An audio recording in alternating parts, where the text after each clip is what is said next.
Circuit 42 would like to thank Pop Culture Paradise, Toy Anxiety, the Spawn Point Gamers Lounge, and Dragon's Lair San Antonio. Hey everybody, we're gonna keep... Oh no, Scott, you hear the cow! Oh no, there seems to be a cow here in the studio. Why is he wearing a loud Hawaiian shirt? Cows shouldn't do that.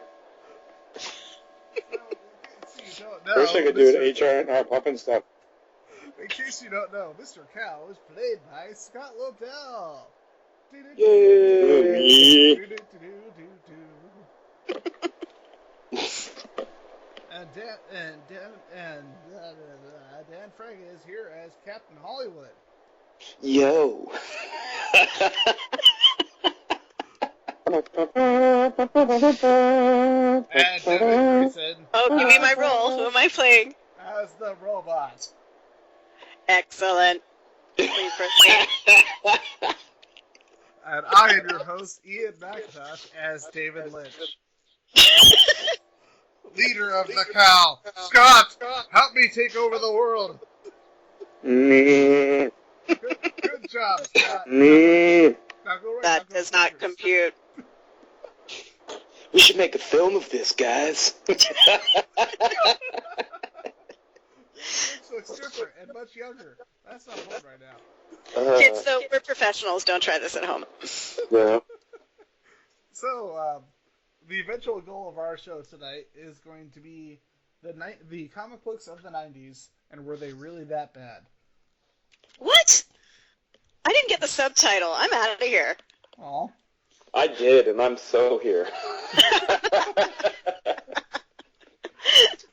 Do they have a I don't even remember the 90s, man. It's like people remember the 70s. Phones had cords. Phones had cords. And for some reason, people paid for land phones. So What's a land phone? I totally spent my way through the 90s. I don't remember much of it. And I don't really remember the 90s. My first comic was published in 97, so I'll participate in 30% of this discussion. No, you have to participate because if you were first published in 97, that means your aspirations ran before that, unless you were an overnight comic book writer, which I means... was an overyear. Well, then you have opinion. Yeah, but considering you were published at DC in 1997, you're right there at the awesome point, where it's like... Yes. All of a sudden, I thought it was awesome. Yep. I think like it really hit with you on Titans and Morrison on JLA, because like those were two of my favorite books at the time. Scott Lobdell created some characters. You know, I can't tell you how many times I've read that Grant and Devin are like the peanut butter and jelly of the 90s. Wait, I read that article. I think it was Claremont and Byrne. It was Claremont and Byrne, and then it was Jim Lee and Was that peanut bitter and jelly? Jim Lee and whoever he was writing with. No. And then it was Devin and Grant. I would be thrilled if that were true. Devin and Grant. Hey, Devin. Yes. Devin, when you were trying to break in, did you read everything by me and go, man, this guy sucks, I could so do this better? No. I didn't get to till later. So you're like, wait a minute, why was he writing comics?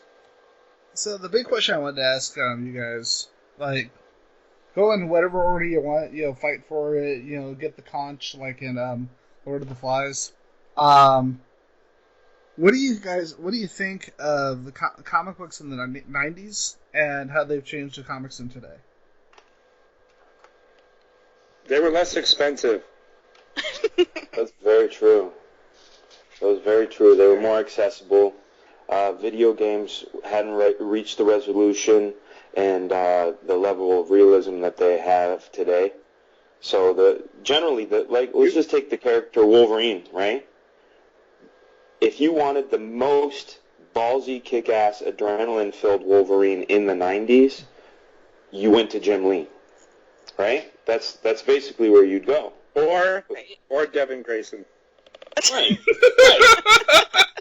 Right. But what I'm saying is now in the video games, you're actually participating in the visceral experience, and in the movies you have Hugh Jackman breathing life into it. So the comic book starts to take a secondary and sometimes tertiary role as far as the entry point for people.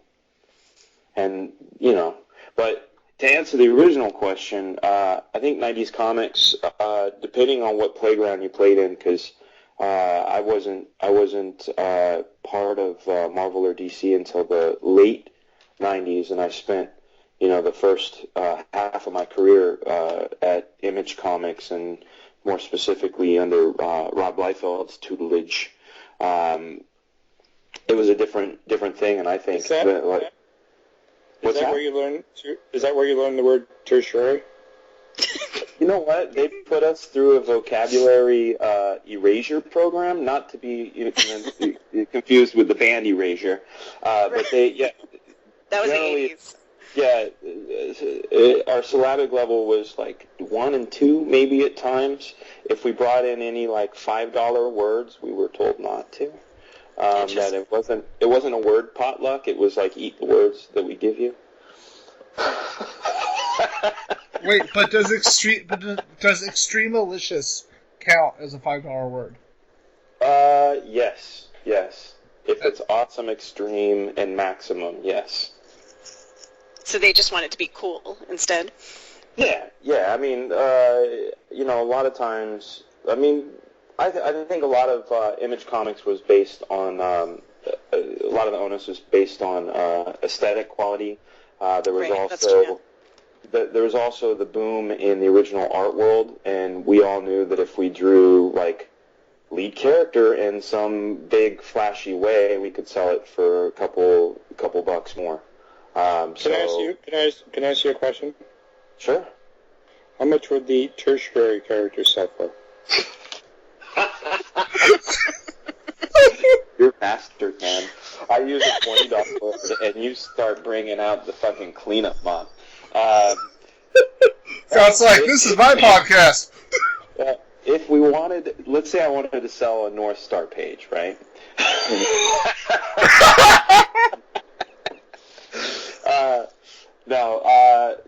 It was a lot of it wasn't based on storytelling. Whereas I felt like later on when guys like Mark Millar and these sort of realism guys started coming in and making movies on paper, that's where a lot of the change happened. From my vantage point, I wasn't reading a lot of other comics during that time, so. It's interesting. I would say over at DC, I felt like that was the realism period, and what really attracted me to it is we seemed like we were in a period of sort of slightly dark but psychological realism, and that was really interesting and different than what I'd read before. So I thought that was a cool part about it. Yeah, that might have been their game plan, like direct contrast, to images, bright flash, is to write some cerebral, dark tales. I think that it felt sort of like a natural evolution, like it's cyclical. We go through the shiny, happy superhero phase, and then we go into the deep brooding, and it seems like there's some kind of back and forth that happens there. I mean, look at Batman. Batman, for example, you got your 1960s camp into the Neil Adams 70s, into the grit that Frank Miller brought to him, and then Mazzucchelli darkening him up even further. So it's you're right. It's absolutely cyclical. So one of the big things, because you brought up the contrast between DC and Image at the time. How did, being that 3D come from different walks of life in comics, Image, DC, and Marvel, during the 90s, how would each of you guys explain the way the company was working when you were working for them back in the 90s? Like kind of the process almost. I think the tertiary company should start first. You know what? I don't mind taking a tertiary role in this. Like it depends. It depends on the project. Early on, the stuff I had done, I was working from Rob's layouts. Then, as you know, probably around '94, I didn't like the confines, so I ended up doing my own comic and doing it almost Kirby Lee style, where I was plotting it and drawing, penciling, and inking myself, and then handing it off to Eric Stevenson to script, and we'd have a little powwow, but he would go and add all the filigree and fix all the continuity errors. But that was, Whatever happened to that guy? Eric, are you kidding me? He's the publisher over at Image Comics. Huh. Yeah. He's like, you want to do a book at Image, he's the dude you talk to. Yeah. Scott's like, Eric, you are my best friend. Yeah, Eric. You should hire me, also Toshieri. Yeah, Eric's a good guy. But that was generally... I bet you every time Ian posts one of these podcasts that Eric probably like rushes to it, drops everything he's doing. That's a line, you know it. I bet he's like, oh my god, what time is it? Did he post yet? That's awesome. He's that site refresher guy. What about you guys? So, I just have to say, yeah. Devin? Mm-hmm. Devin? Yes.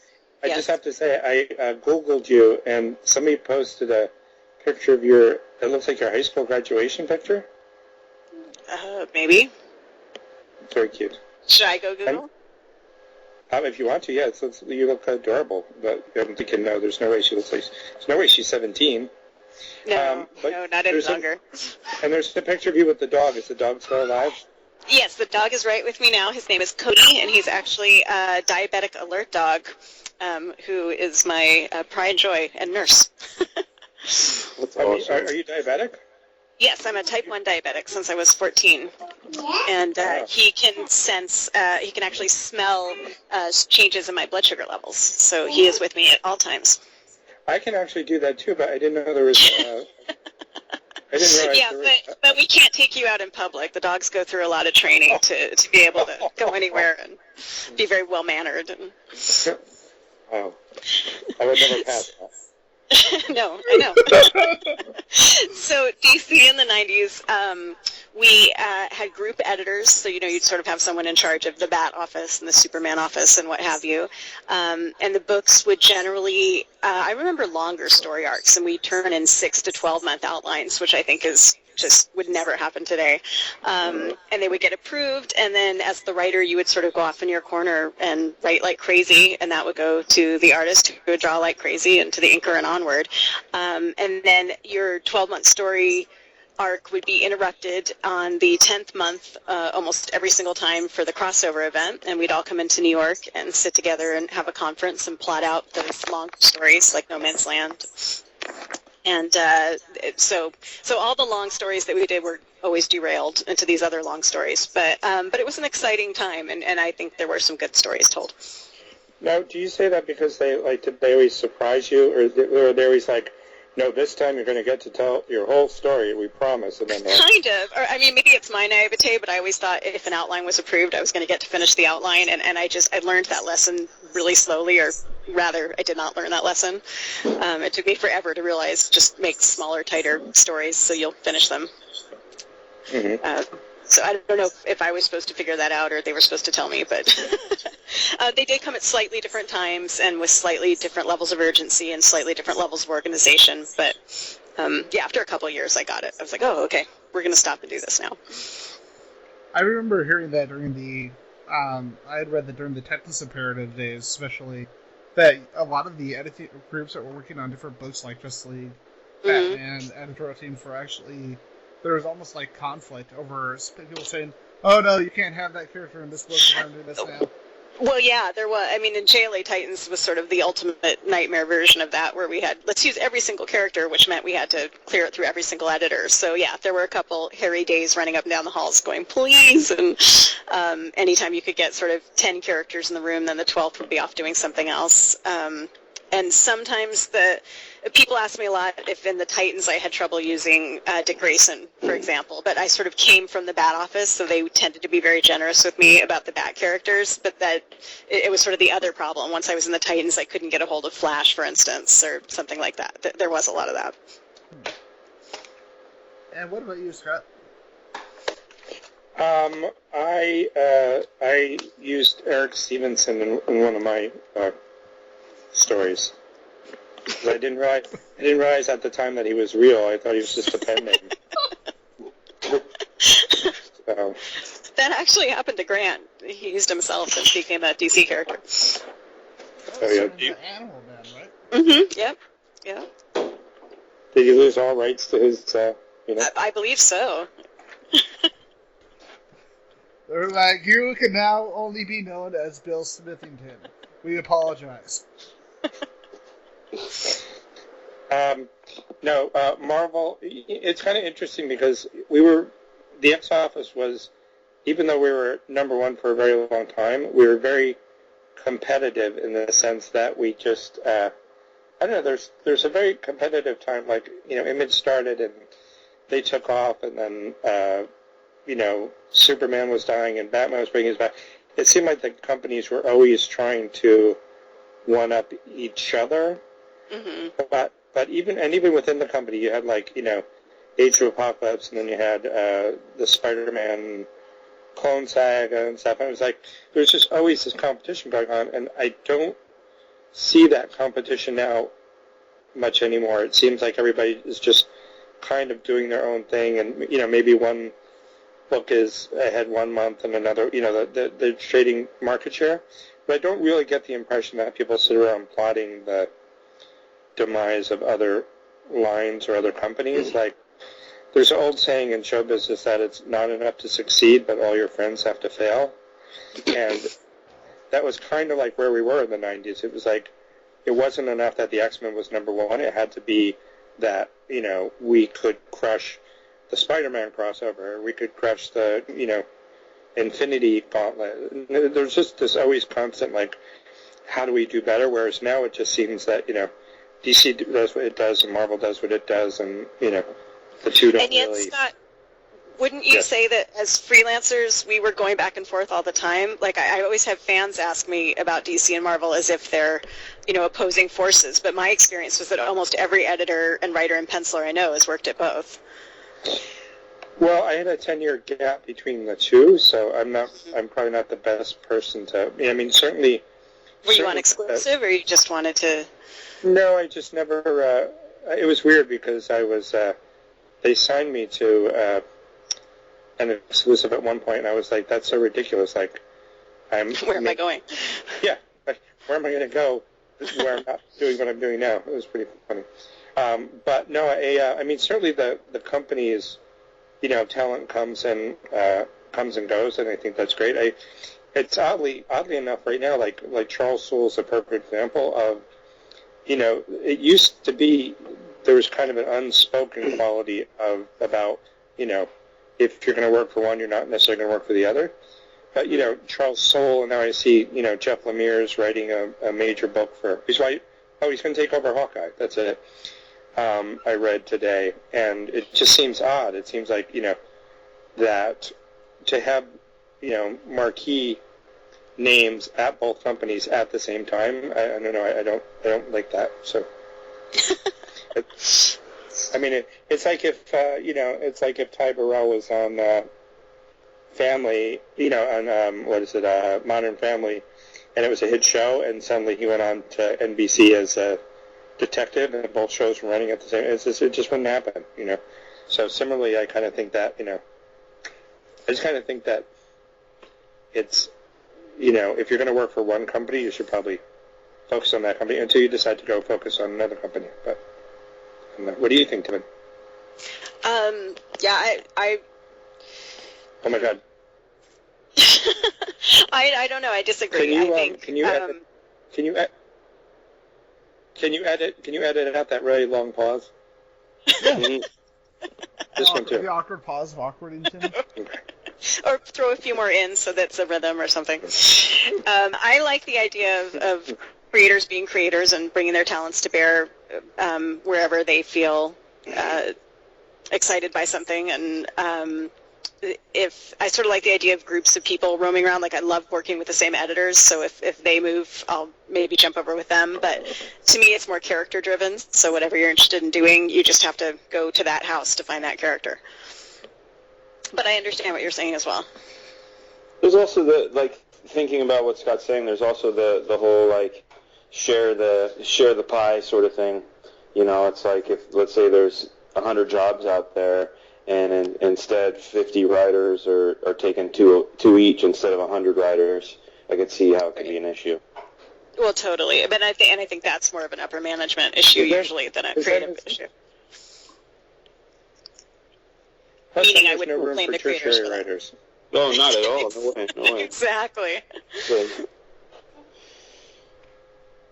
One of the big questions I had, and I know this is something that both you, Scott, and Devin have both dealt with in a way, was you doing a really, doing a run on a book that you obviously have a passion for, with with example for you, Scott, being Generation X and Titans with Devin.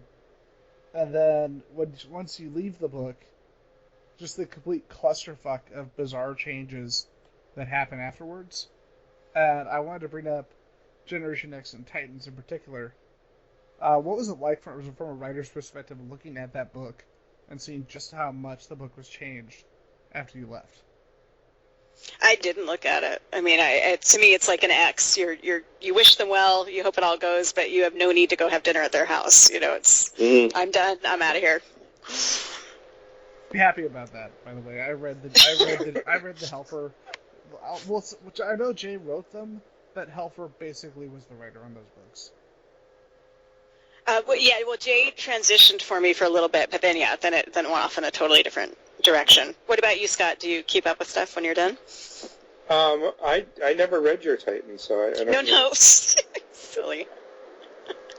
No, I'm just teasing. I know. Yeah, no, I think that I agree. I mean, you just can't really, the other thing, too, is I came on X-Men after Chris had the book for 17 years. So I'm sure that every issue he picked up, he was, pulling his gray hair out and, rearranging it on his beard and pulling his beard out and putting it on his head. So it's like, it's really, the picture. Yeah, it's really just part of the process. You can't really, you can't take any of it to, we're all working on characters. And most of the time when a writer is brought in, it wasn't that way, particularly with the X-Men, although, there were certainly things that needed to be touched on. But usually when, like if Devin's brought into a book or, Jay or whoever, you're very rarely told, hey, just keep doing exactly what everybody has been doing beforehand. Right. They're usually brought in with something of an edict to, shake things up and put your own imprint on it. And so you really can't, I kept a lot of things secret in Generation X because I like, long reveals. But once I left, the writer called me up and said, what's the deal with, Penance and, why doesn't she talk to anyone, or what's the deal with the twins that you set up? I mean, they could have, but they were under no obligation to, and so I don't, I'm happy with the issues 1 through 28 that I did, and I'm sure there are other people that probably look at it and think it didn't even start getting good until issue 29, so it went on to 80 issues after that, so who knows? There are fans for it, so. I think also part of reading the stories is wishing for something to happen, and you're getting involved and you're invested in the characters and you have these outcomes that you're hoping for. But once you're writing a book, you just create those outcomes. So when you're done doing that, it's not as powerful to read them anymore, if that makes sense. It's sort of like you've seen behind the curtain, or not even seen behind the curtain. You've told the stories that you wanted to read, and you don't need to read those stories anymore. if that makes sense. Yeah, that makes sense. Mhm. Now, quick question for all of you. All of you have worked in other, media other than comic books. You've worked in film. You've worked in. Now, Devin, I may be wrong, but you've worked in prose writing as well, right? Yes. And And video games. oh, that's cool. And Dan, you've worked. Obviously, you've worked on a lot in Hollywood and with the Ricky Gervais show. Did you say Rachel Ray? Yeah, I was writing recipes, dude. Rachel Ray, Ricky Gervais, they're the same person. They both have hair. Cook, fucker. Wait, has anyone ever seen them together? No, that's very, Oh my very God. The plot thickens. So many conspiracies discovered here at Circuit 42. 42. It does not compute. I am taking Grayson's identity from her. Excellent. The cow was a robot all along. Da da da. Mew. Written and directed by Yeah. Todd Lynch. Robo hybrids. So we need to make this into a comic book now and have Dan draw it. Good luck with that. And then we became sad. We can't because Devin and I could never work together because we're both writers. Sure, and whether he was a robot cow. Unless you collaborated. That makes it more appealing, actually. Right. Yeah. Co-creative. Mm-hmm. Not procreation. Yeah, I want to be I'm clear not about much. that. How about pro-collaborated? Maybe. I'd have to see the fine print. Pro-grabber-rated. That's how you say it. What is your dog's? What's your dog's name again? Cody. Because I have 3 dogs. Maybe they could all cohabitate. Ooh, now we're talking. Now that would be fun. What are your dogs' names? John, Baxter, and Poland. Awesome. One is a kidney dog, and one is a glaucoma dog, and one is a dyslexic dog. Oh my god. See, at first we're like, is he So joking? if I ever read a word and I miss the spelling, my dog is like, "Roof," with that. That's glaucoma dog, right?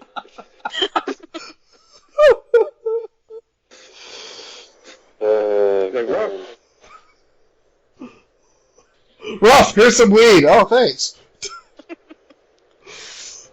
And what about you, Dan? What kind of dogs do you have? We've got a teacup poodle, a spaniel, Dalmatian, a King Charles spaniel, and we have some guinea pigs, a bird, a frog, some cats. Oh my God, you have a zoo. True story. Yeah. Wanted to have a dog in my run of the Titans, and Mark Buckingham wouldn't draw one. He said no dogs. Chicken. Yeah. Yep. Chicken, man. I always like Mark Buckingham. I used to. Name him No, Crypto Jr. I mean, I used to when I talked to him. I haven't talked to him in years. So that's all I meant. I didn't mean that I don't like him anymore. Oh. Now that I know he hates dogs. He doesn't hate dogs. He just didn't want to draw one. Like, you're talking about Generation X, Mark. But Generation X has been canceled for years. That's not important. So, Spoiler I've alert, lost Mark the thread of this Buckingham hates dogs. You heard it here first. Poor Cody's eyes are crossing. He's like, boy, Mom's blood sugar's going crazy. What the hell's going on? What's this conversation about? Probably fine. Cody's like, I'm done caring for the night. Go to bed. That's interesting. Can he smell in his sleep? Yes, absolutely, and he will wake up to let me know and to get his reward. You like to think that they're doing it completely altruistically, but they get positive reinforcement. They get treats every time, so they're actually very highly motivated to alert. It's awesome. Oh yeah. Yeah, it is. It's actually very cool. It's life-changing. That is really neat. You should really get your guinea pig to do that, Dan. I can't, man. He'd be packing a bong for me. That's about all he'd do. He's the glaucoma guinea pig. With those little Exactly. Well, no, he'd be anti-glaucoma guinea pig if he's packing bongs. Yeah, well, it's cigaloweed. You know, it's like it's a help with my lupus. I just picture like the people that come on this show to listen to. This is gonna be a serious discussion about comic books. Yeah. Sorry, guys. Nope. You know what? Any aid animal is a serious discussion. Especially the glaucoma dog. Yeah. But not about comic books. If we- So- you know Get us what? back on This is track, Ian. featuring- Come on, man. Okay, so Part two, you know what I'm saying? They're like little aid dogs that go around saving the world. We Three, the sequel. the less We are the the world. less sad version. All The right. less sad version. I just got a text from my niece downstairs. She says, "Geez Louise, you're talking loud." I said, "Oh, sorry, I had to know." She said, it's okay." What's that? Is she 12? The G's Louise? No, because she spelled it Gees, Louise. So Jeez. I always thought it was spelled with a Z. Just text her back and say glaucoma dog, just to confuse her. you know what's so cute? Like a second ago, Devin's like, "Come on, get us back on track," and now she's like, "I thought G's was spelled." Okay, so back to the Well, track. it's like a sound effect, right? I mean, we're anyway. So back No, to the there's- track. So it's the track on the train, you see. Trains in the 90s? Totally. They're just more extreme. They had explosions. So it's kind of like Michael Bay today. So Yeah. so what do you guys think comparing the other media work you've done? You know, video games, film, prose fiction, Bazooka Gum Wrappers. Tommy Lee Jones cheerleader movies. What do you think of the work that you've done outside of comics in comparison to the work you've done with comics? And I would say it's different. What about you, Dan? Yeah, I agree. It's different. Wait, are each other's work or our own? your own, like the kind of environment, Aw. the entire environment, etc. You mean working Well, environment I will or like say the this. outcome? But working in prose is completely solitary, and one of the really nice things about working in comics is that you got to be part of a team. And as a writer, that's sort of the only time I've had that kind of camaraderie in my day job, because the rest of the time you're alone with a computer. So it's a very unique writing style to, I guess TV writing probably is collaborative that way as well. But Yeah. I mean, for me, I'd have to say, on a working level, it's very similar as far as the collaborative effort and putting things together for the bigger whole. On a different level, you know, in comics, you and I were talking about this before, is like as an artist or writer, your name goes on the marquee, you know, and people go to see, read those books for those names and sort of the quality that's related to the names. Whereas, you know, working in animation or working as a storyboard artist or even, you know, directing cartoons, you take a tertiary role, Scott. See? I knew it. I knew it. I didn't start. But you know, my point is you're not the show. You're more of behind the scenes and doing it. And I feel like You're kind of like a diabetic dog, really. in a way, yeah. So like, you know, a diabetic dog or diabetic alert dog, because they're not the same thing. yeah. They are. Oh God! It's neither of them. You know what I'm saying? That high school picture on Google, by the way, totally not me. I just found it. I don't know who that is, but yeah, she's very cute. But she kind of looks like It you, was right? it was me. Okay. Now, Devin, I just have to ask, since you brought it up, I'm going to challenge you here. Do you know that there's a difference between a diabetic dog and a diabetic alert dog? Like, do you have a diabetic dog, too, to compare, or no? I do not, but as someone who's helped train diabetic alert dogs, I know that we would not train a dog with diabetes. Well, Because, don't you think that's, much don't like you think you, that's that would mean? be inappropriate to take out in public. Don't you think that's a little mean that you, as a human being, get to have a diabetic alert dog, but a diabetic dog doesn't get to have a diabetic alert human? You don't think that's a little... Oh, no, they do. They absolutely do. A diabetic dog would have a human that would take care of the diabetes. She's got a point. She's got a point. Fine. You just think you know where you're going, but you don't actually have a point. Fine. Much like the Onslaught story. Oh, snap. Fuck.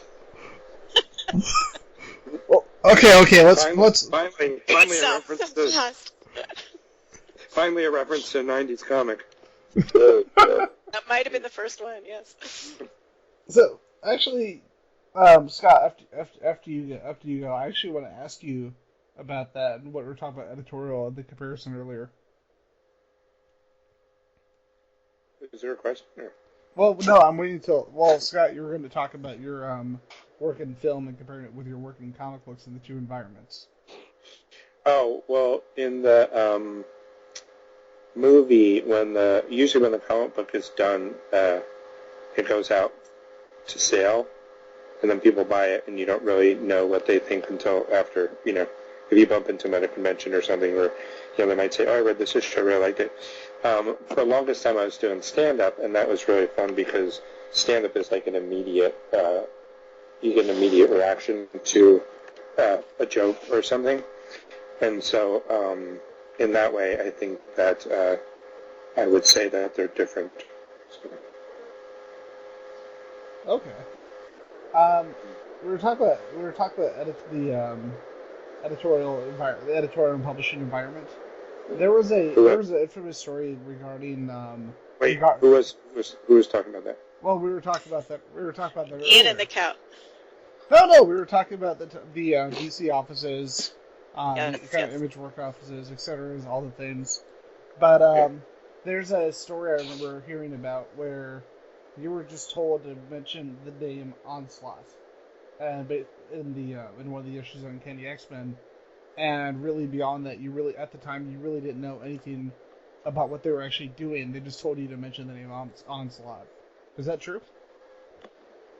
No. What happened was we had a conference and we went around the table, and I said, if you can do one scene, what would you do? Not scene. If you could do an issue, what would you do? And Warren Ellis was like, oh, I want to take everybody and go out to the pub and they all get pissed drunk. And we're like, okay, he was doing Excalibur. And I said I want to do a scene where there's like the X-Men are home and there's this loud whistle and they, go running out and suddenly something hits the ground. It skids 100 yards and it slams into a tree and they run and it's Juggernaut. And they look down and they're like, oh my God, what happened? Who could take out the Juggernaut? And he looks up and he says, Onslaught. And he passes out. And everybody in the room was like, oh, that's really cool. Who's Onslaught? And they go, I have no idea. I just think it's so cool. Yeah. I just wanted to do that scene. I think it's really cool. So I did it, and then about a month later, Ralph Macchio came down to Bob Harris's office and was like, you can't have somebody beat up Juggernaut and not say who it is, so you have to explain who it is. And Bob's like, you have to explain who Onslaught is. I'm like, no. I said, I don't have any, I just think it's cool that he beat up Juggernaut. That's who he is. He's the guy who beat up Juggernaut. Yeah.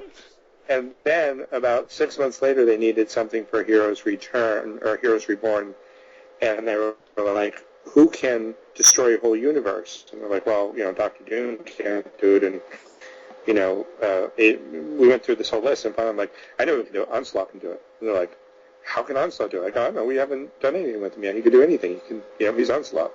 So, then when we figured out that he was part Xavier and part Magneto, if you go back 6 months before, if it's Xavier's repressed memories that is what's causing Onslaught to become unhinged, the very first person he would attack would be his stepbrother, who was Juggernaut. So it turned out that it all looked like it was all one big sweeping plan, which it very rarely is. And so, but no, that's you heard a version of that story, but that's not the story. The story is that I came up with it and then filled in the blanks later. It's awesome. Which is what Cool. which is what I like to do, because I think it's, I don't, I'm a breadcrumb writer. I just throw things It's out. definitely organic, man. That's for sure. That sounds like a pretty tertiary story. Oh, dang it. Except it sold a lot, didn't it? Sure. Yeah, Yeah, it wasn't. It was primary. Yeah, it was very primary to somebody's wallet. You have to use that word in the exact wrong way. But you could. I know. Now I'm sad. But then Marvel went bankrupt later, so don't worry about it. Onslaught. No, Onslaught is actually Ron Perlman. That's who Onslaught actually turned out to be. Wow. It's kind of like the Red Hulk is actually Jeff Loeb. Wow. Bring in the Loeb. Haven't seen that guy in a minute. I'm sorry. I think him and Eric Stevenson started the company together, didn't they? Yeah, at some point they were working together with Rob Liefeld back in the day. Yeah. See, you see, much like the story of Onslaught and Juggernaut, we actually planned that out like far months in advance. That's not a random connection that happened that managed to be created from what I just said. That's leading into your next podcast, right? Oh yeah, the one with the one where the Avengers and Fantastic Four die, and then 90s just happens for like a year and a half. Man, that would be awesome if they said, hey, it's the 90s crossover, and we just go back to those timelines for a crossover, and everybody can have pouches and gritted teeth and shit, and continuity. TMJ. Continuity can be thrown out the window for splash pages. It'd be fucking awesome. Look how angry I am! That's a good point. Like, yeah. I love it. Devin, this picture of this girl is right next to you in this picture. It really looks like it might be you from when you were younger. It does, but it's not. Are you sure? Yes, it's Devin Osborne from Grayson County High School. Because I'm actually juxtaposing. I'm photoshopping a picture of Cody right next to her, and it looks like. Jesus. Scott, have we bored you that much? Oh man, he's like trying to get She on, actually like, looks like dating Summer and shit. It's like, my name is totally Devin Grayson. Come send me all the messages. I wrote Batman.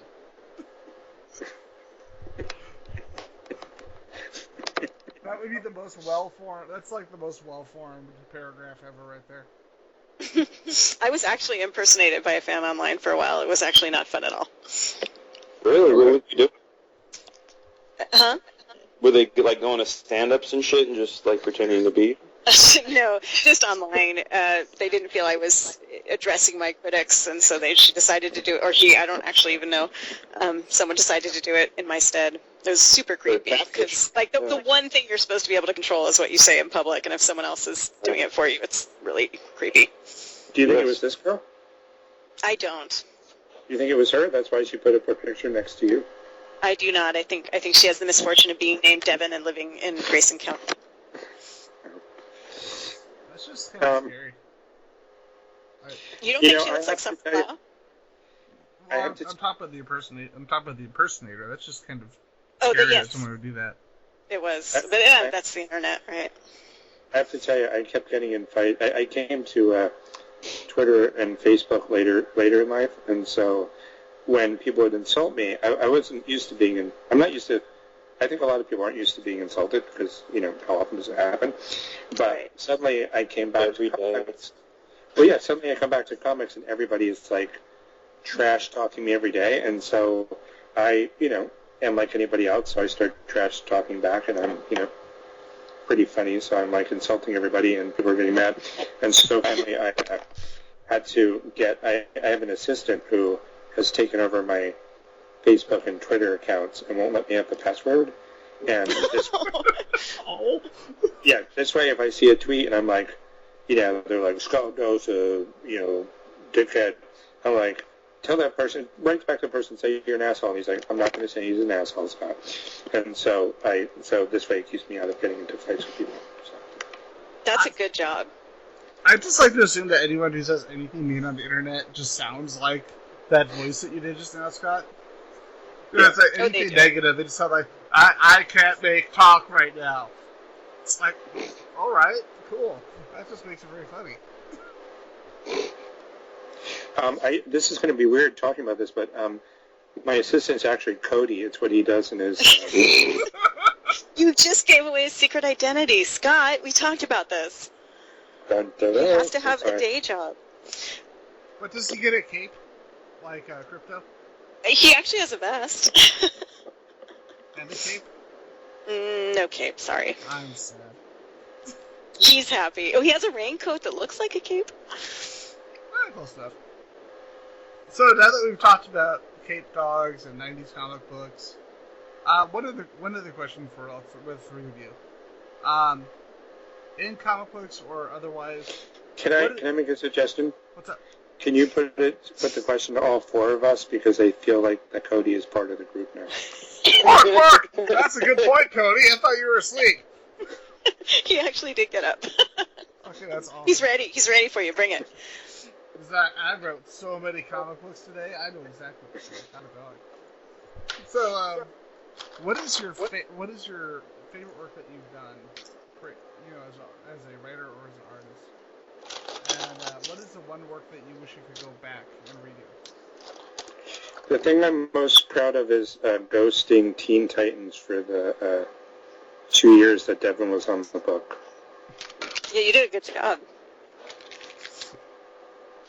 And what do you like least? When I was ghosting Grant over on JLA. JLA. How'd you know I was going to say that? That's eerie. Well, we saw I thought it was a callback. I'm sorry. Oh, come on. Wasn't huffing the ether rag at least fun before you started the writing process? Days of future callbacks. That's an interesting idea. Sorry. Okay, now in regards to actual books that you've written. I just have to know first, is it Khalil? What is it? What's the email name? Khalil. Khalil. Khalil. Mm-hmm. Wow. Did someone lose a bet? What is that? How'd that No, it's Arabic for trusted friend. It's Arabic? Mm-hmm. Are you Arab? No. My parents are hippies. Oh, okay. Oh. I like how that explains everything. It does. Yeah. It does. It's a catch-all. Yeah. You're in a soda pop. Well, are you part cola? No. It's like initially they're going to name me River Potato, so I'm really glad they went with this instead. My best friends before grade school were Yono and Lotus. So I got yeah. We could talk about 70s comics some other time. Oh my god! I just read something so funny. You have to look at your Wikipedia page, Devin. No, I don't. Oh, that makes me sad. It says, listen to this. It says, personal life. Grayson has an insulin-dependent type 1 diet. She lives with Cody, an assistance dog trained to alert her to severe drops in her blood glucose levels, and is the volunteer director of communications for dogs with diabetes. No. No, but the way they make it makes it sound like Cody... Like he has diabetes. I know. No, There's so much wrong with that sentence. But it was completely correct up till that sentence. No, but let's hear about your work. Come on, man. No, but it seems like Cody is an assistant dog, and he's the volunteer director of communication. That's what I love. That's what I love about that sentence. Okay, Devin and Dan, should you go first? If I could rewrite that sentence, that would be... You may. Hey, you have my full permission. I can't actually change it, so please. Gonna edit the Did fuck you know out of that? it. You can't edit your own stuff in Wikipedia. Did you guys know that? Yeah. I don't know. I never tried. Yeah, you are Why not did you allowed to. And what's with that? It seems like you'd I be don't the know. perfect person. Exactly. Like, hey, that's wrong. That's totally wrong. Exactly. I don't know, but those are the rules. You can't edit your own material, and there are like less than 3% of the editors are female. Just interesting factoid for the night, because it's a very aggressive culture. I just picture like Scott getting on your page. It's like Devin Grayson, this dog is awesome, and both of them have the ability to fly, and they have rocket packs. That's great. Although this information is tertiary. You can't even pronounce it anymore. No, you're a word. Hush. Tokiary. There you go, Toki, like in Metalocalypse. Okay. Okay, let's start with you, Devin and Dan. The responsible one. We'll Sure. Yeah. Okay. I guess the work I'm most proud of is User, which a lot of people don't know, but it was a 3-part prestige format miniseries I did for Vertigo, and it's probably the most personal piece that I've written, and it had art by John Bolton and Sean Phillips, and we actually just very recently got the rights back, so I'm hoping to get it out there again so more people can see it. The thing I would rewrite, I've talked about a lot, but the infamous Nightwing issue 93, I would love to redo because that was all kinds of wrong. And Cody says that Batman Gotham Knights is delicious to chew on. That's his favorite.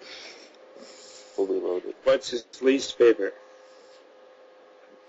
What? Scott Mc... Oh, the X-Men. Oh, I don't know. He's take the fifth. He devoured it so much that it looks like it's written by Scott McCloud. According to your Wikipedia page, User 1 through 3 was in 2001. That sounds right. Yeah. Okay. I could add that. Is it my turn? Yes. We're talking comics, or are we talking other projects? I'll stick to comics because, I mean, I can do both. Ostensibly, that's what we're talking about. Yeah, so comics, thing I'm most proud of probably won't ever see the light of day. It was the very last comic I ever drew for mainstream comics. Outside of the story I'm doing now, it was an inventory issue of Superman. And I pretty much put everything I could into it, at the time. Again, this is, 11 years ago. And the heartbreaking part of it is that the pencils were sent to the inker, the inks were sent to DC, and at some point at DC, they lost all 22 pages. Oh, no. So, yeah, and it's been 11 years. Transit? No, not in transit. There's a sign of being... It's been signed for, like it had been received. Oh, so, my editors were like Lee Braganza and Tom Palmer Jr. and I think I harassed them for a good 5 years. Same with Dan DiDio. I literally pestered him saying, look in your drawers, look in your slide files. I published them on my blog because I had managed to get scans of the first 11 pages of pencils, and then I had some of my layouts for the others. But it was kind of the straw that broke the camel's back as far as me feeling like I finally did something I'm proud of, and it's lost. If I could go back and redo anything, it would probably be the Gear Station series that I had done back in 2000. It was my creator-owned book over at Image. It was one of the first books to do CG backgrounds and hand-drawn people, and there are a lot of things I'm proud of as far as the breakthroughs made technically, but there are a lot of things going on that I wasn't ready for, being, writing, penciling, inking, coloring, trying to be an administrative person with paying a colorist, after I would do my flats, doing all the stuff for the letterers, doing all the stuff working back and forth with Image. As far as the creative side of things, I felt like it suffered because of trying to do it all. So if I can go back, I would definitely have hired myself an editor and someone who kept me on task and kept me a little more focused, because I felt like that was a drop ball.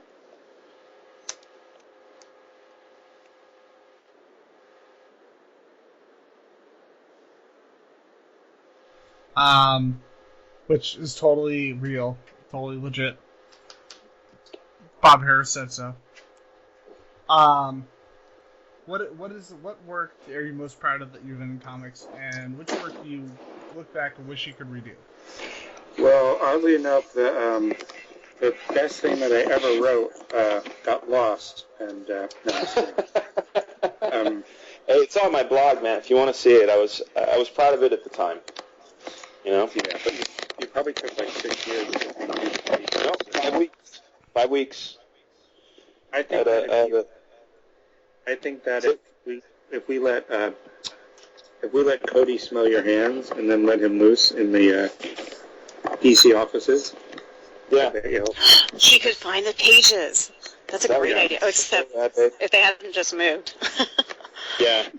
Well, I'm close to Burbank, so I'm going to harass over there as well. Be that Local artist is arrested in DC Comics. $2. I'll be that kid from Better Off Dead. Just, where are my pages? Fucking push me off a cliff. Pages! I need to go back and watch that movie now. I love that movie.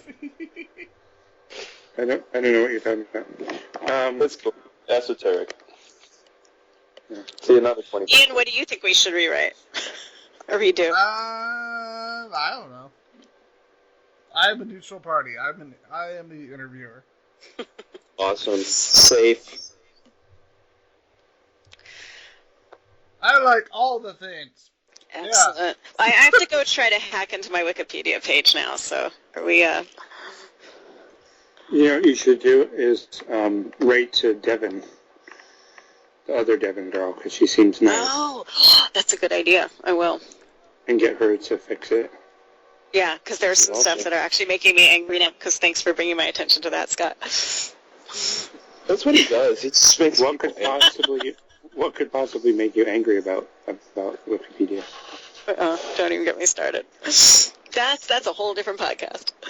No, but what are you reading right now that's making you angry? Well, it's out of date, but it's the reference to my dating life that's completely irrelevant to me as a writer, and they would never put that on a mail's entry, ever. Oh yeah, I bet you if I did in Mark Raid, it would be on there. I'm gonna go look right now, because I guarantee it is. I said if I dated Mark Raid, I bet you it would be on there. Oh, maybe. Well, no, even then I don't think so. Yeah. Mm-mm. So, since you guys asked, what I would change, which one I would talk about redoing, I gotta do it. Do it. Do you want to know? Yeah. Scott? I want to know songs that has to do with Devin and Dan. Okay. We'll start with you, Scott. My favorite thing that you've done is your Generation X run. Because it reads as something, I don't know if you were given carte blanche on the book, but it reads as something that was just done by one creator with one goal and not by an editorial office. Well, I would say two creators because it was Chris Pacello and I were both kind of... Oh, true. Amen. But the one thing that I would have changed, I don't remember if you remember the 2-story arc you did with the X-Babies and X-Men. Mm-hmm. You had this really fun book with like all this random baby talk with the X-Babies, and then all of a sudden you have this scene where it's like, this baby died, and it's like, what? Well, it just ends with just this random death in the Mojoverse, and it's just really depressing after this really, really happy comic book. Mm-hmm. I would have just found a way to remove that last little bit from the book. It was funny when Casper came out. They did that Casper movie, and it was a huge hit. And then they were trying to figure out what to do, so they said they were going to do a prequel. I'm like, a prequel to Casper? Like, the story of the dead baby who died of consumption in the from 18th century. Some poor 18th century little baby dying of consumption. I'm like, that's a terrible idea. You know what I heard, dude? I heard that Casper was actually Richie Rich's ghost, and if you look at their model sheets, it's very close. Well, that's right, and he was probably killed for the money, right? That's what I'm talking about, and his name was changed to protect the victim. It's really weird. Yep, his last name was changed to The Ghost. Yeah. Instead of Rich. There is no money in hell. You are now Casper. Your name is Casper the Rich. Casper the Friendly Ghost. Yeah. You have to be nice now. It's your penance. Yeah. All right. Wow, that's wild. Yeah. I never knew that. And, Devin, you and I both agree on the same book. That issue, you read User? Awesome. That issue, 93. That issue of Nightwing. Yeah. But, no that's question. That's a whole different kettle of fish. And I have to agree with Users really good from what I can tell by these reviews, although I haven't read it. Thank you. I've never got a chance to read either, but as is pretty obvious, my favorite work that you've done is actually Potato Man. Wait, no, that's not a real comic book. Your work on the Titans. Cool. Thank you. And Dan, best thing for me, Ricky Gervais show. Because Thank Ricky you. Gervais is awesome. That was a whole lot of fun, man. That was a whole lot of fun working on that. You know what I think would be fun for your next podcast is you should start out insulting the creators and And then go. yeah, do it up front. Everybody's filled with vitriol. You want a fucking answer? I'll give you a goddamn answer, son of a bitch. There'd be no talking about cows in that podcast. See, but the thing is, I'm nice about it. You know, there are people who are like, I hate all the things because of... Fuck, I don't have to use any words. I'm angry. Well, they don't Now, use their name. Ian, tell me. I mean, it's probably a long list since we're talking about '90s comics. The ones that should be redone. Okay, do you want me to sum it up in one word? Sure. Extreme! Oh man, I can't redo the whole Extreme, man. I can't do it. Yeah, we'll just But- travel back in time and replace some people and be like, you, stop hitting people. Okay. Charlton Heston once said that being in a bad movie can't hurt you because no one goes to see bad movies. And I kind of feel like nobody is going to get past 10 minutes of this podcast, so pretty much anything we say at this point.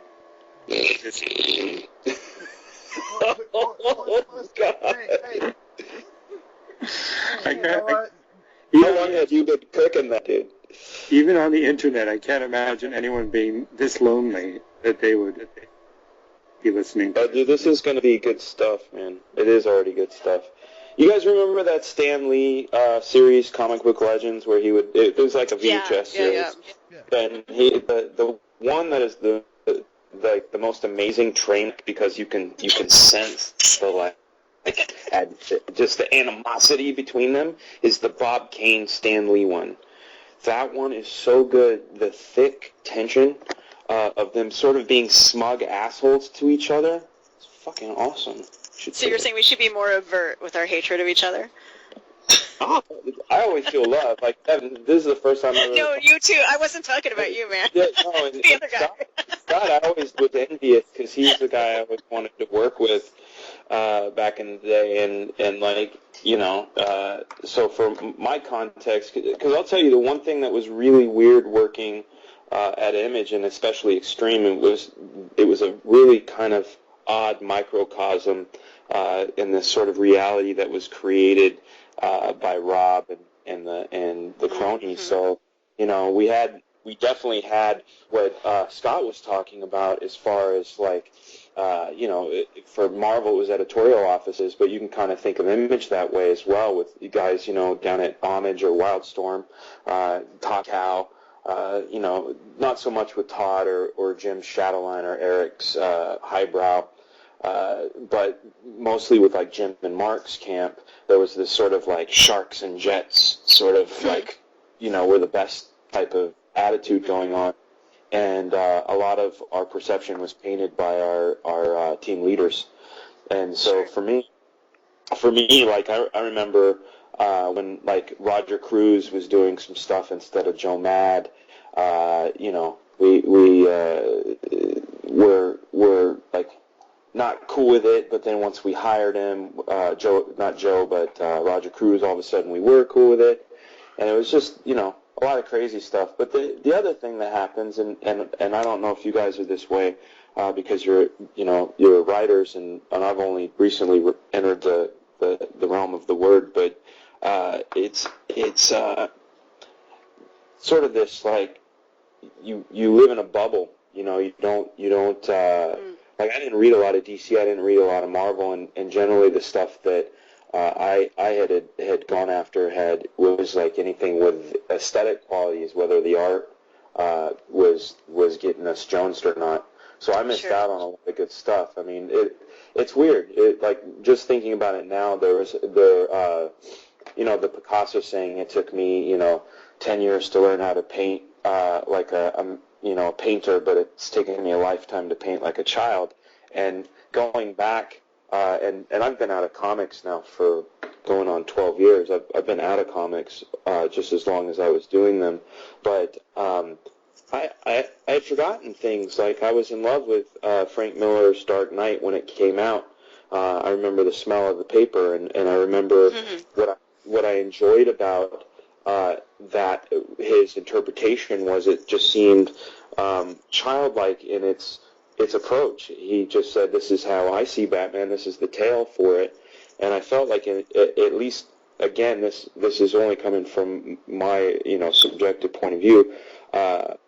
For me, it was always about trying to stand out, but it was sort of this stupid game of like trying to outshine someone with their shine, which is like the dumbest thing you can do.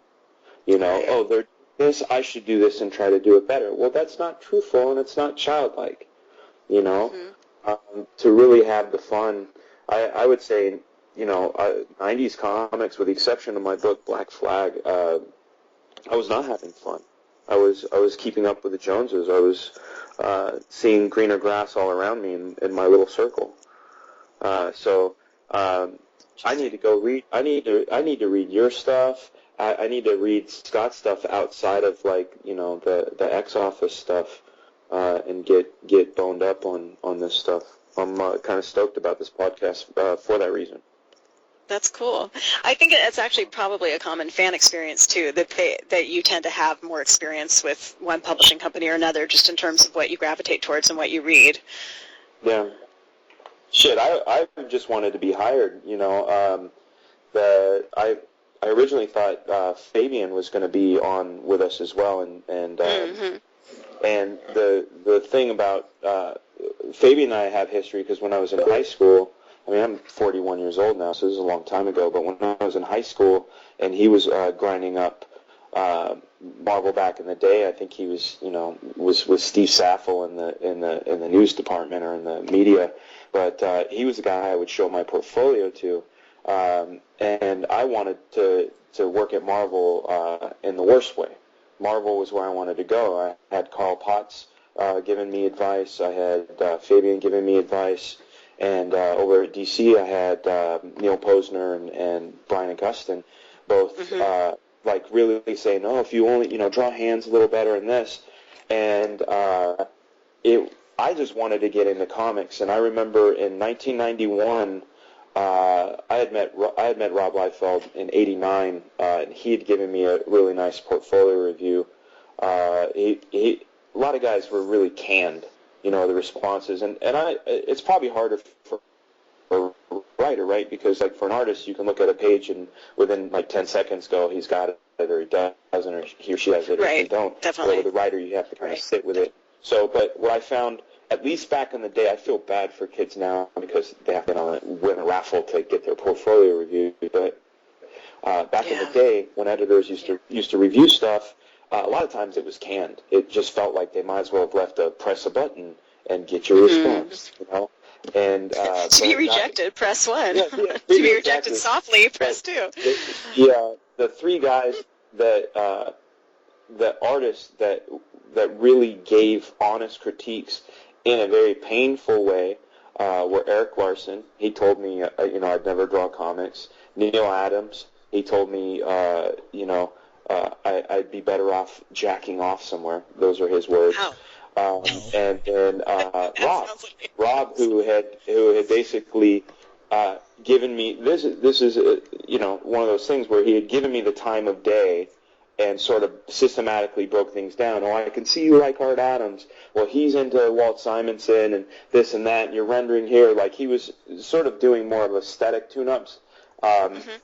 But he also had some storytelling stuff. So he and I became sort of, I was enamored with him on that aspect because he was kind in that way. So when I saw him at San Diego Comic-Con 91, which was the first year at that center, he had mumbled to me, because I was about to give my inventory story. There was this JLA circus story that was going around for, tryouts. It was like, we like your portfolio, now try out. And it was this script. Right. So I was bringing that around, and I think I got a case of the nerves, and I didn't draw it the best. And Neil and Brian over at TC kind of sent me back with some more, fix this, and we'll try you out on this Deathstroke inventory next. But so there was that sort of maybe I'll be at DC thing going on, because they showed the most action. But then Rob said at the 91 Comic-Con, hey, Eric Larson, Todd McFarlane, and I are thinking of starting this company called McLarfeld. And I'm not making the name up. They were going to call it McLarfeld. That is awesome. That's That a would be podcast right there. It's like McLarfeld presents The Walking Dead. I had just graduated high school. I was like, fuck, what can I do to be part of this?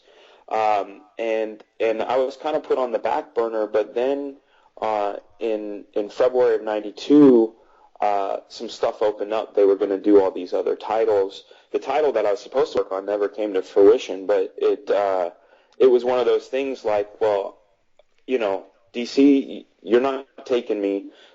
This new comic company that seems like it's going to take off like a rocket, saying, move here, drop what you're doing and relocate here, and you can sharpen our pencils and take out our trash basically. And I jumped. I literally said, "Fuck yeah, I'm gone." And I remember being. It was right after CNN had filmed the piece on 7 Marvel Comics artists had left Marvel Comics to form this thing, and we all went out to Chinese dinner, and it was this round table, and I remember there were 9 of us.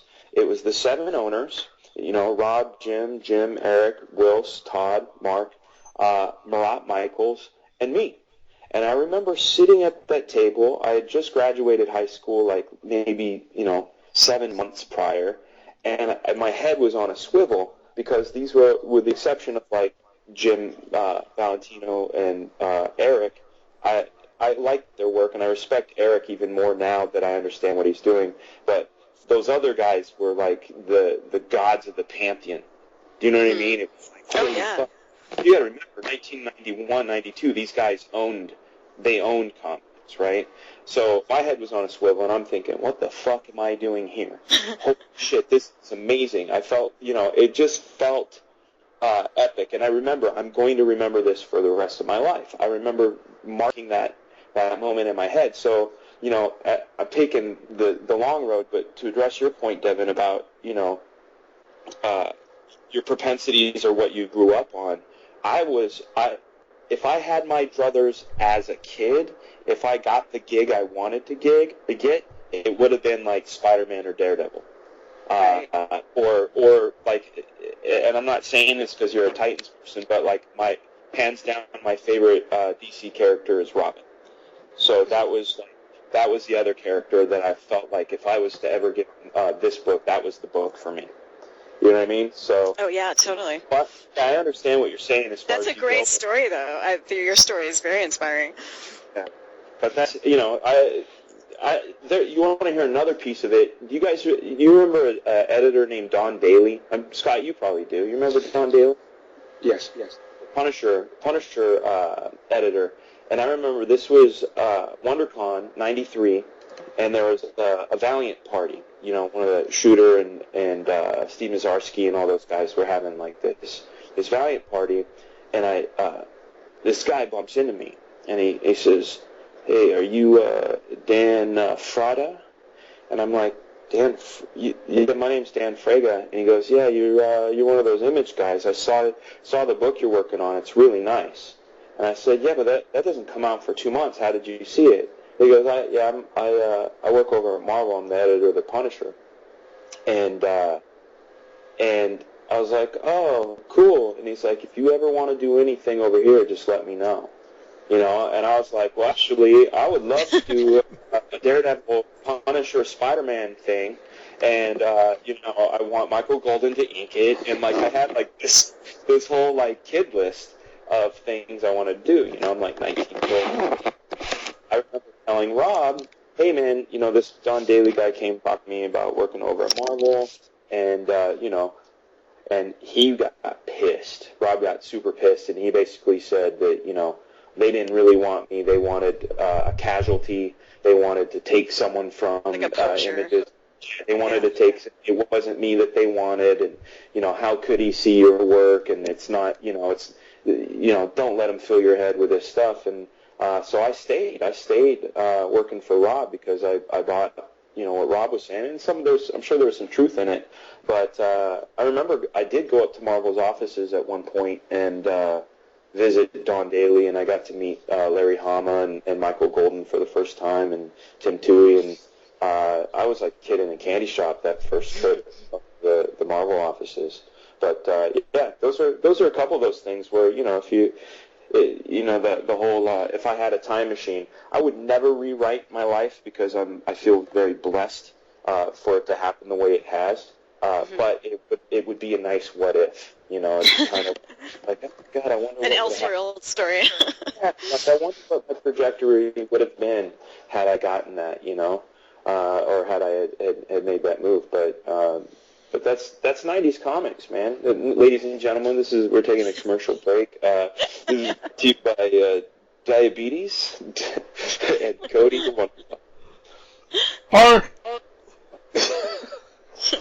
Sorry, he doesn't. Is this really the halfway point? Finally reached the halfway point. Well, I'm done. That was my little anecdote. I was going to say, drop the mic, man. That was awesome. I just want to announce that Devin and I and Cody are going to start a new company called Love Grady. I love it. I love Can we it. get a Nick in there? Nick Love Grady. Just because. Awesome. McLove Grady, Dad. Make code, son. Look for it on Wikipedia. Yep. Then you know it's true. You know it's totally true. Well, before we bring our show to a close, do any of you other guys have any awesome things to say? Or where can we find you on this wonderful, wonderful place called the interwebs? I am going to be changing my Skype name today. As soon as I hang up. As soon as we hang up. According to Wikipedia, he's not on social media anymore because he got in a fight with Ron Mars. Oh, God. Talk much? Oh, I'm just reading your entry, Scott. Pots and kettles, bro-am. I'll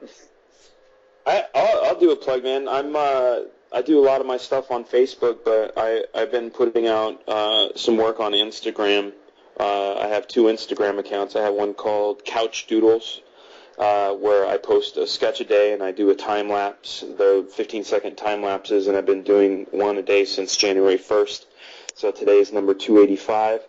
And then I'm doing another one, which nobody's really, that I know of, has done, which is a daily comic panel. It's one story told over a year, 365 panels. And I'm doing that too. Cool. We can trade stuff. When did you start? Where is that?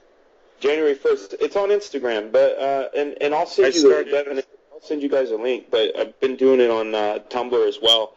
I started December 31st. I know, man. I took my TARDIS to your house and I just fucked your shit up.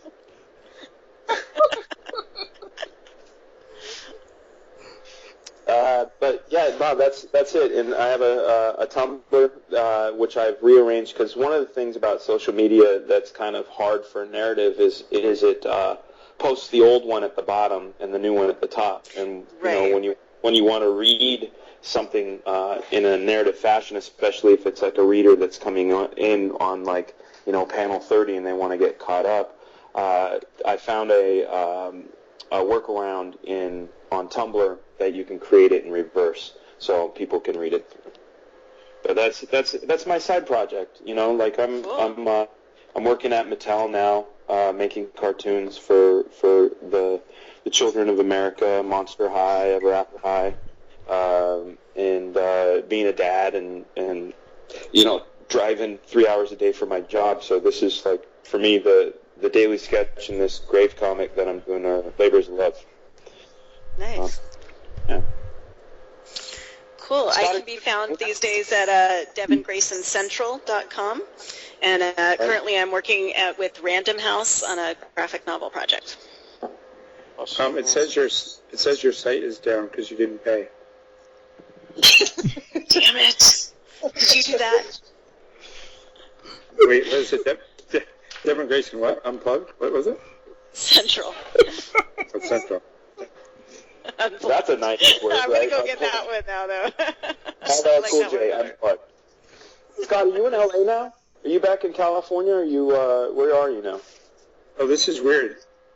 Devin Grayson Unplugged is that girl, that little high school girl. And that's not the kind of site that you get for free. Oh! It's like all of a sudden you see the party van showing up in front of Scott's place. I did not say that, just so everyone knows. Bark! Let it be known I did not say that. Scott, are you in California still, or where are you at now? I'm in a bunker. Man, you're being funny. No, I am.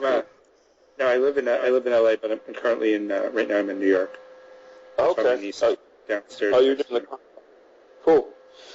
Dude, when you get back to LA, it'd be good to see you.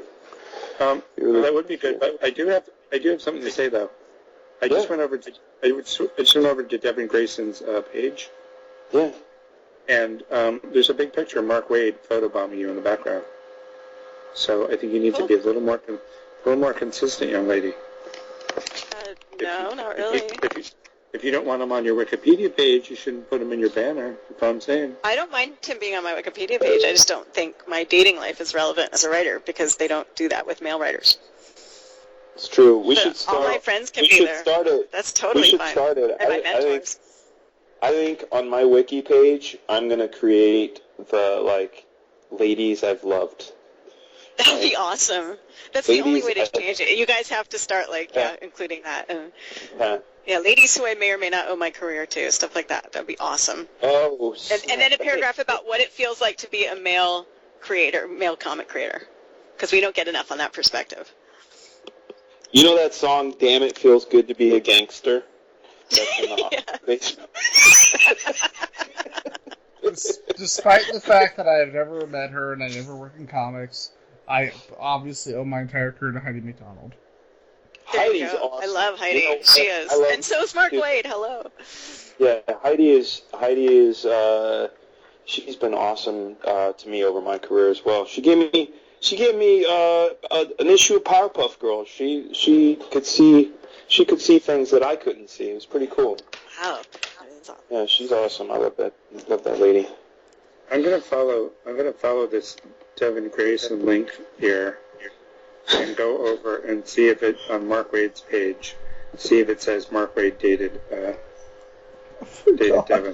I'll bet you $100 it doesn't. On their personal life. So, Scott, can you find it? Wait, shh, this is important. Okay. It Personal really life. is. Personal life. Shh. Everyone be quiet. In the personal life, under personal life, it says in the early. He's writing this in now.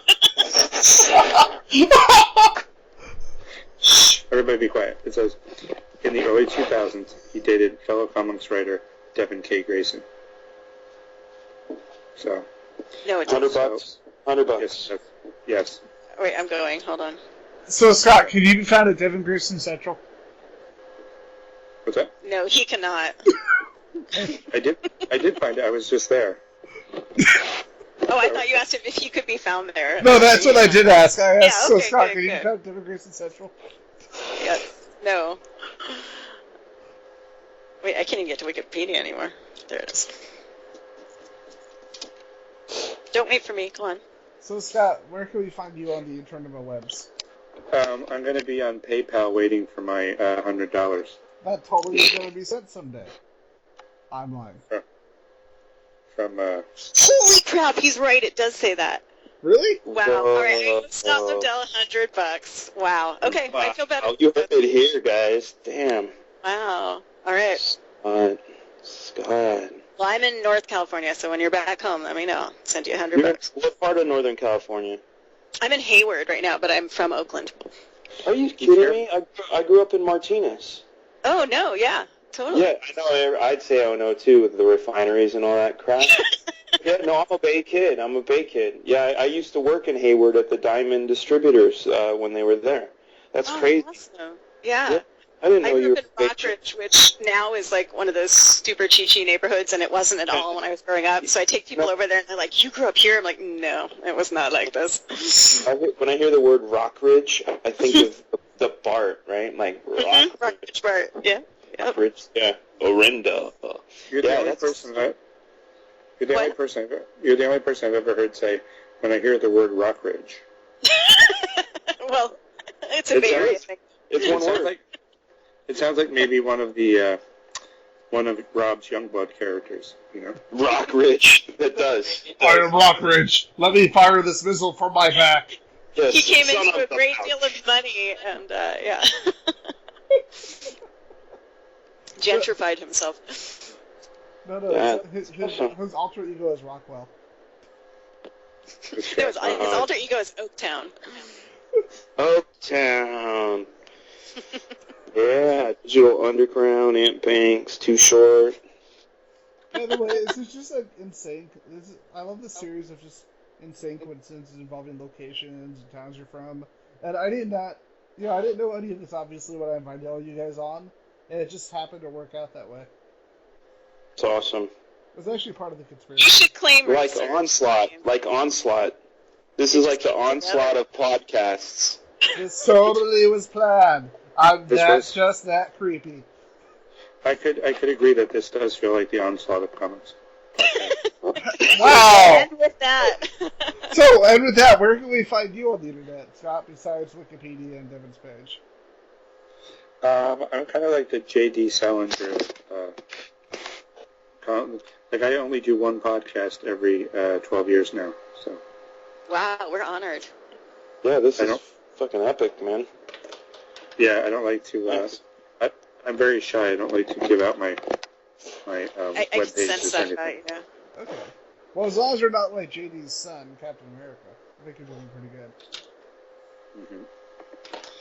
All right, well, it was a pleasure meeting everyone. Or not meeting everyone, but seeing everyone. Okay, only meeting one person. Hearing, or well, okay. It was great to have all you guys on. Thank you for coming on the show, Scott. Yes. Thanks, guys. Thank you. I love how after how Scott just stole the first half of the show, we're like, "Thank you for coming on the show." Yes. Fuck! I don't feel Disengaging lines. Devin, Hey guys, it's a wrap. I call cuts. Excellent. Thank you, Dan. Yeah. Did you guys feel that I stole the first half of the podcast? Not at all, dude. I'm just messing around. Oh, wait a minute. It was great to have you guys on the show. This has been the... Should do it over a beer sometime. Or a bourbon. This has been the super awesome, super 90s comic show at Geeks for Comics. Thank you, Scott. Thank you, Devin. And thank you for Dan for all coming on the show tonight. And thank you, Cody, for keeping. Thank you, Cody, for keeping Devin alive. Bark! He wagged his tail. Aw. And that brings us to the close of our newest episode of Geeks for Comics. Bye, everybody. Oh, thank God that's over. Whew. That was really... I hope they erase that whole thing. Whew. I don't think there's a day. Are we still on?